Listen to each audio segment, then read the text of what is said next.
بسم الله الرحمن الرحيم. anigoo injineer cali xasan axmed ka mid odayaasha ku xiran ama xiriirka tooska la leh isbitaalka Dalmar qaybta indhaha waxaan taqaanaa aan aad ugu mahad celinayaa isbitaalka mar hore anigoo ka soo qoostay isbitaalo kale oo tagay oo cudurkeygii sida uu yahay aan waxba saas aan la iga qabanin oo aan inaan ku sii baaba'amayn aan waxba ka soo dheefi waayay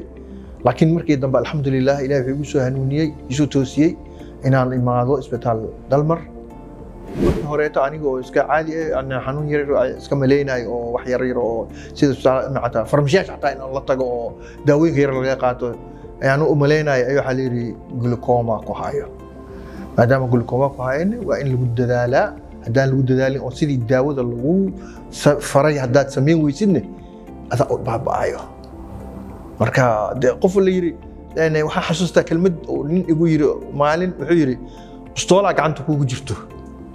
ama isku dhafo ama iska badbaadi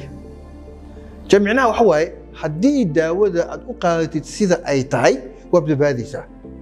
haddii laakiin daawada aad u qaadan weysid sida ay tahay adaa isku dhafto bistoolada marka taasaan mataqaanaa misaalkaas aan u hayaa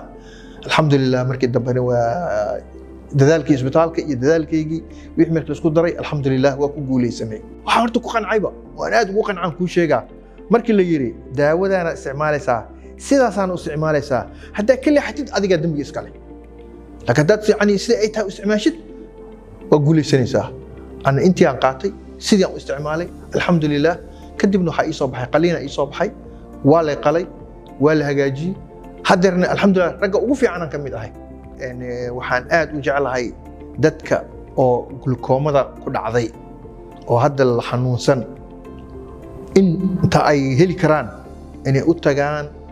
sida doctor Dalmar oo kale inay u yimaadaan ama doctor isbitaalada kaleeto lamid ah isaga mataqaana oo lamidka ah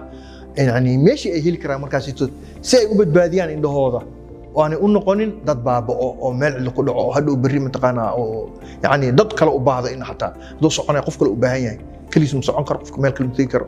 laakiin markii oo dadaal la sameeyo oo la daaweeyo oo lagu tacaalo isagana isdaryeelo waxaa laga yaabaa inuu sidiisa soo noqdo oo wax walba u qabsan kara kaligiis marka waxaan dadka ugu ku wacyigelinayaa inay dadaalaan aanay isku halaynin daawooyinka yararka iyo meelaha ay ka qaadaan farmashiyaha iska dhaafaan ay dhaqaatiirta waaweynka la xiriiraan si ay u ogaadaan cudurka haayo iyo sida mataqaan lagu badbaadin karan aynu ku talagalaan insha Allah. Dalmar Specialist and Teaching Hospital. Higsigeenu waa caafimaadkaaga.